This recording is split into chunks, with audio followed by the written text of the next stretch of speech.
హుసేన్ సాగర్ ఎఫ్టీఎల్లో 17 అంతస్తుల టవర్లు బీఆర్ఎస్ హయాంలో ప్రదీప్ కన్స్ట్రక్షన్కు అడ్డదారిన అనుమతులు ఇచ్చారు. అప్పుడు ఎవరున్నారా మరి? అప్పుడు మంత్రి కేటీఆర్ ఉన్నాడు. ఇక అప్పటి కలెక్టరు ఇరిగేషన్ శాఖ నుంచి ఎన్ఓసి తీసుకోకుండానే నిర్మాణాలు చేశారు. హైడ్రా సాగునీటి శాఖ అధికారులు జాయింట్ సర్వేతో వెలుగులోకి. జనవాడ ఫామ్ హౌస్ ఇష్యూలో క్విడ్ ప్రోకోలో భాగమా అనే చర్చ. షోకాజ్ నోటీస్ జారీ చేసిన జిహెచ్ఎంసీ. సో ఇక్కడ క్విడ్ ప్రోకో అంటే ఒకరికొకరు ఒప్పందం అనమాట, పరోపకారం అంటారు కదా.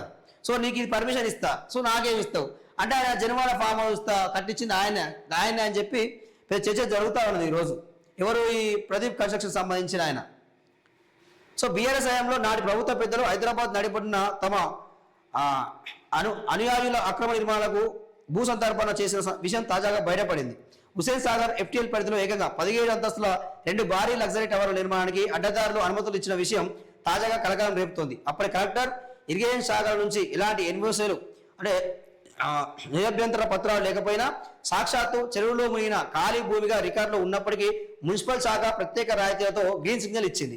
ప్రదీప్ కన్స్ట్రక్షన్ కు దక్కిన ఈ అసాధారణ అనుమతుల వెనుక అప్పట్లో సంచలనం సృష్టించిన జనవాడ ఫామ్ హౌస్ కేసు సంబంధం ఉందనే అనుమానాలు వ్యక్తం అవుతున్నాయి. ఇదంతా నాటి ప్రభుత్వంలో నంబర్ 2గా చక్రం తిప్పిన మంత్రికి టవర్ల యజమానికి మధ్య క్విడ్ ప్రోకో పరస్పర ప్రయోజనాల ఒప్పందంలో భాగమేనని అధికార రాజకీయ వర్గాల్లో పెద్ద చర్చ జరుగుతూ ఉంది.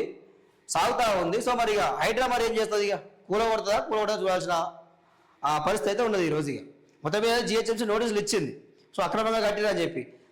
సో మరి హైడ్రా ఏం చేస్తుందో చూడాల్సిన పరిస్థితి అయితే ఉంది ఈరోజు.